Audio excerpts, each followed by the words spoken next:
Greetings, you two. Social conservatives despise women who have autonomy, whether it's about their own bodies or about their own lives. And there are social conservatives in America right now that are working to end no-fault divorce. Now, no-fault divorce, in my opinion, should be the default. It should be the same everywhere. If somebody wants out of a marriage, they're out of a marriage. Period. There should be no other reason. You want out. You shouldn't have to give a reason for it. You just want to end that relationship, sever those things legally, through the courts, you walk away. That's how it should be. It's how it's always should have been. But it wasn't. And there are folks that want to turn back the clock. And there are lots of states in the United States that don't have no fault divorce. You have to show just cause that you want to get divorced. And the reason they want to stop no fault divorce is because they're terrified.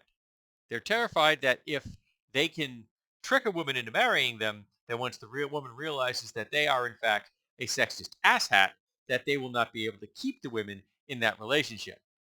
So they want to make sure that these women are pregnant, they can't get out, they don't have good paying jobs, they don't have their own bank accounts, their own credit cards. And remember, just in my lifetime, women were not able to have their own bank accounts and their own credit cards without their husband's approval.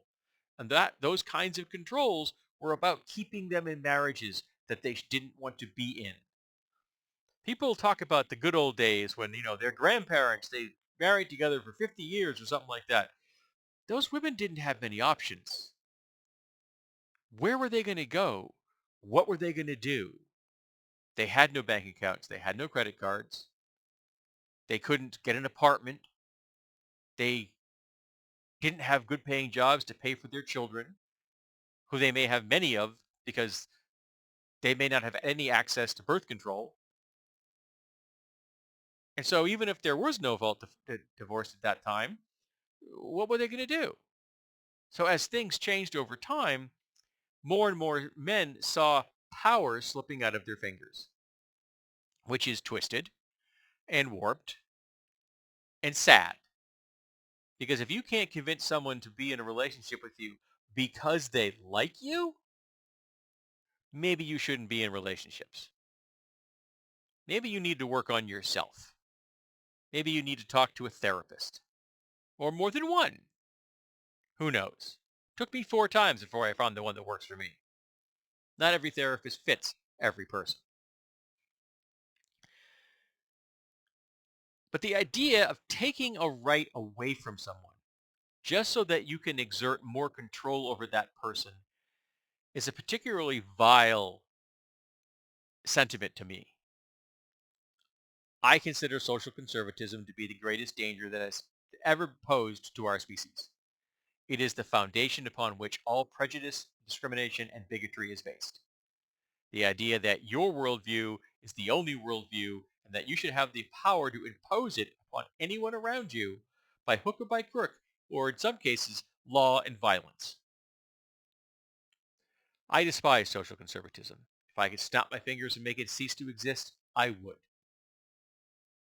But the idea that they would try to roll back the clock to an era of my childhood, to an era of your grandparents or great grandparents in the case of some younger folks that are watching this, I'm 60, is twisted.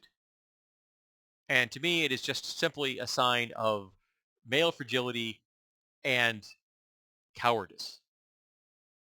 That men that want to push this policy of having no fault divorce go away are afraid that they cannot get a relationship and maintain a relationship with someone based on who they are because they don't like themselves, they aren't likable, and they're not going to be able to maintain the illusion that they are worthy of having a relationship with. So we need to help these dudes, but we also need to make sure that women can escape because guys like this, at best, are jerks, and at worst, are dangerous.